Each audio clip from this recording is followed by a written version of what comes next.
Video like जरूर कर लीजिए और ऐसे वीडियो लगातार फ्री में पाने के लिए चैनल को तुरंत सब्सक्राइब कर लीजिए और बेल आइकन को जरूर टैप कर लीजिए ताकि आगे भी सारे वीडियो आपको मिलते रहे। यूट्यूब में फॉलो करते हैं तो प्लीज ये वाला फ्री टेलीग्राम चैनल जरूर ज्वाइन कर लीजिएगा। सारे नोटिफिकेशन सारे अपडेट यहीं पे आते हैं, ध्यान रखिए।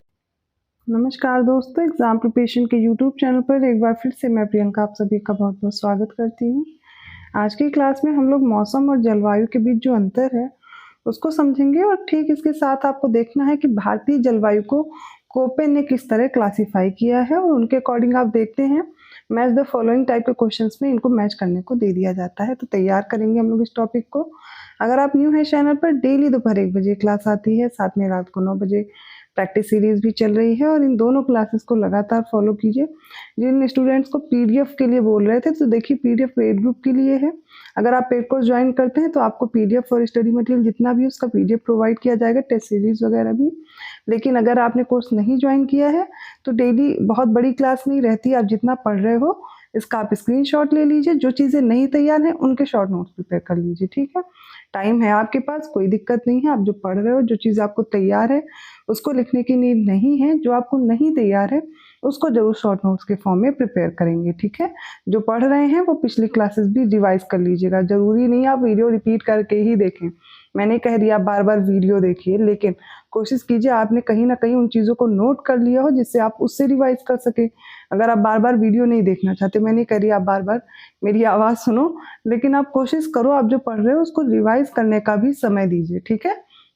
तो आज की क्लास स्टार्ट करेंगे, लेकिन जो भी बच्चे पेड कोर्स में इंटरेस्टेड हैं उनको पीडीएफ वगैरह, नोट्स वगैरह सब कुछ प्रोवाइड किया जाएगा। साथ में आप देखेंगे डेली प्रैक्टिस कराई जा रही है, वीडियो रिकॉर्डेड क्लासेस हैं। सारे कोर्सेज की जो इन्फॉर्मेशन है वो आपको डिस्क्रिप्शन बॉक्स में दिए गए नंबर पे दी जाएगी, या फिर आप गूगल प्ले स्टोर से एसएस का ऐप डाउनलोड करके भी कोर्स को परचेज कर पाएंगे, ठीक है। दोनों ऑप्शन हैं आपके पास। अगर और कोई डाउट है तो आप कमेंट करके पूछ लीजिए, मैं आपको इन्फॉर्मेशन प्रोवाइड कर दूंगी। तो कोर्स से रिलेटेड छोटी सी जानकारी हो गई, लेकिन कोशिश कीजिए कि अभी अगर आपके पास समय है तो एक बेहतर कोर्स ज्वाइन कीजिए जिससे आपको कहीं अलग से कोई मैगजीन करंट अफेयर के लिए या कुछ और आपको नहीं देखना पड़े। एक जगह आपको सारा मटेरियल मिल जाए और उससे आपका सिलेक्शन भी हो सके। मतलब एग्जाम ओरिएंटेड कंटेंट होना चाहिए, ना कि आप इधर उधर का बहुत सारा पढ़ लें और बाद में पता चले ये तो एग्जाम लायक था ही नहीं। तो कंटेंट जो अच्छा लग रहा है वो मत पढ़िए, जो आपके एग्जाम में आएगा उसको पढ़ने की कोशिश कीजिए, ठीक है। तो चलिए आज की क्लास स्टार्ट करते हैं।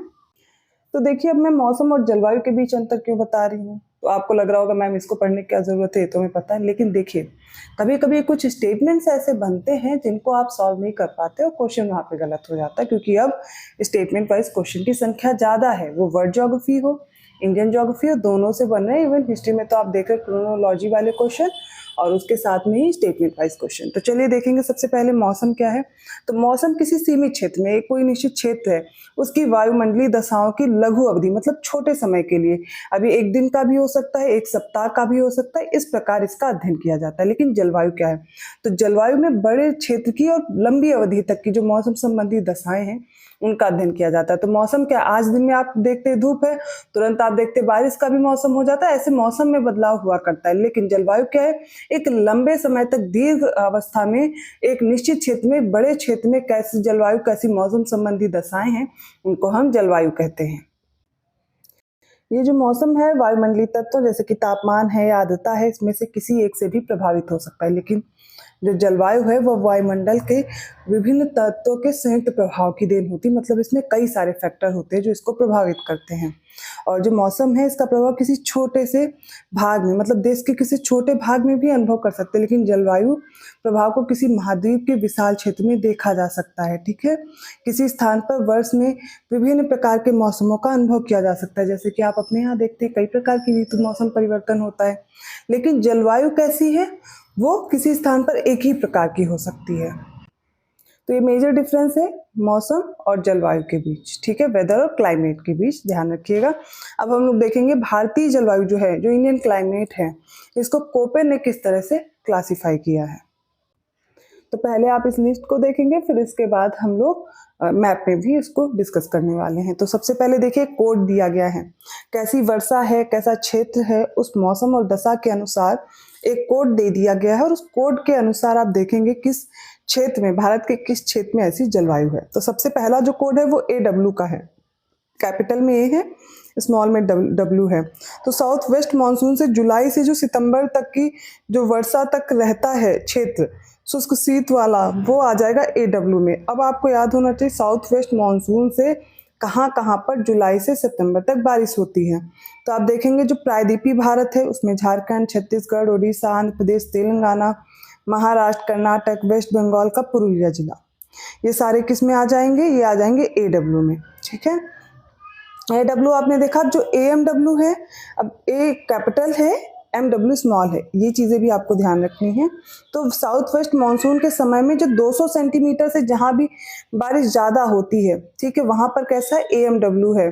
तो साउथ वेस्ट मानसून से सबसे पहले आपने देखा जो जुलाई से सितंबर तक बारिश हो रही है, ज़्यादातर क्षेत्र उसमें आ जा रहे हैं, लेकिन जहाँ पर 200 सेंटीमीटर से ज़्यादा मतलब भारी वर्षा हो रही है, वो कहाँ पर होती है, याद करिए, जब साउथ वेस्ट मानसून सबसे पहले सह्याद्री पे टकरा करके बारिश कर देता है, वो वाला रीजन हो गया। ठीक है, इसके अलावा आप देखेंगे जो नॉर्थ ईस्ट वाला रीजन है, वहाँ पर भी तो कोंकण, मालाबार तट, बैल महुआ क्षेत्र, तमिलनाडु का पठार, मिजोरम और त्रिपुरा का दक्षिण क्षेत्र, ये सारे किस में आएंगे, AMW में।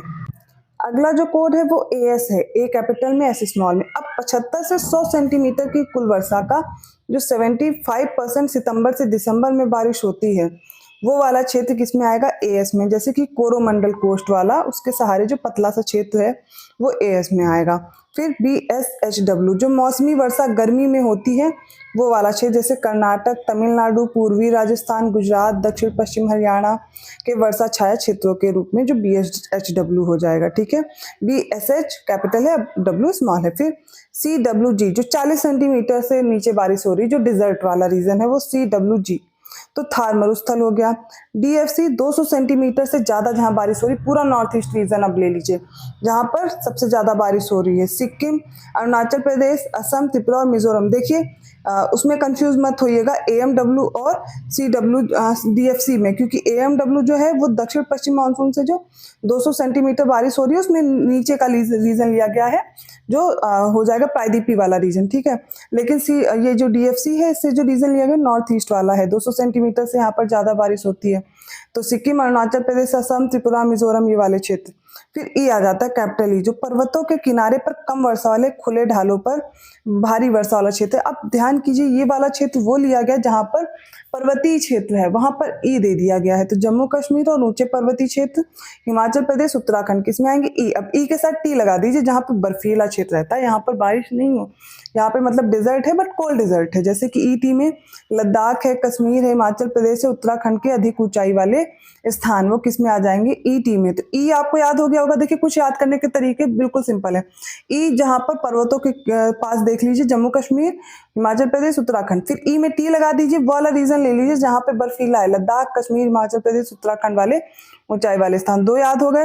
एक और आप थार मरुस्थल वाला CWG याद रखेंगे, जो 40 सेंटीमीटर से नीचे जहां पर बारिश हो रही है, डिजर्ट है। ठीक है, अब DFC याद करने का तरीका है, नॉर्थ ईस्ट रीजन रख लीजिए, सिक्किम, अरुणाचल प्रदेश, असम, त्रिपुरा, मिजोरम, जो 7 सिस्टर्स उधर है, जहां पर बारिश ज्यादा होती है 200 सेंटीमीटर से। इतना याद हो गया। बाकी का 2-3 जो है वो 1-2 बार आप देखेंगे, याद हो जाएगा, रटने की जरूरत नहीं है, सिर्फ अच्छे से देखिए और तैयार हो जाएगा।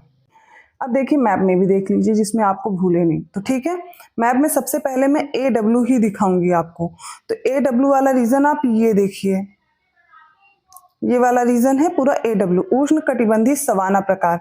ये कैसा हो जाएगा, AW याद हो गया।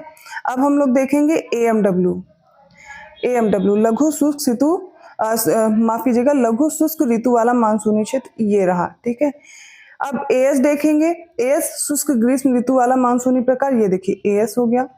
अभी हम लोग इसको डिस्कस कर रहे थे। और ये देखिए थार मरुस्थल अभी हम लोगों ने डिस्कस किया था, और उसी के पास ये BSHW। ठीक है, E ये हो गया, और इसी के साथ ET भी याद रखेंगे। DFC हम लोगों ने यहाँ डिस्कस किया था ना, जहाँ पर अरुणाचल प्रदेश, सिक्किम, ये वाला रीजन, ये सारे DFC में आ जाएंगे। तो एक बार मैं क्लियर कर दे रही हूँ, जिससे आपको इजीली दिखे। फिर से देख लीजिए, और ये आपको मैप से भी क्लियर हो जाएगा। और यहाँ पे आपको सिंपल सा तरीका, अगर नोट्स बनाने हैं, आपको पूरा नहीं लिखना, तो यहाँ पर आप ऐसे ही मैप बनाइए। ठीक है, मैप बनाने के बाद जैसे आपने AW लिखा, अब इसके सामने यहाँ पर जो जो क्षेत्र आ रहे हैं वो लिख लीजिए। इसी तरह AS के सामने लिखिए, AMW के सामने, और मैप में ही आपकी सारी चीजें हो जाएंगी। एक मैप चिपका लीजिए, 2-4 दिन देखिए, याद हो जाएगा, फिर वो आप हटा सकते हो। ठीक है, इसी तरह जो डेली पढ़ रहे हैं वो डेली आप लगा सकते हो। तो ये आज की क्लास हो गई। आई होप आपको समझ में आया होगा। वीडियो अच्छा लगा तो लाइक कीजिए, चैनल को सब्सक्राइब कीजिए और आपके जो सजेशन है कमेंट करके भी बता सकते हैं और लोगों को ज़्यादा से ज़्यादा शेयर करने की कोशिश कीजिए। ऐसे ही कंटेंट के साथ मैं मिलूंगी अगली क्लास में, जो कि आपके एग्जाम पॉइंट ऑफ व्यू से इंपॉर्टेंट है। उनको डेली क्लास करते रहिए। धन्यवाद।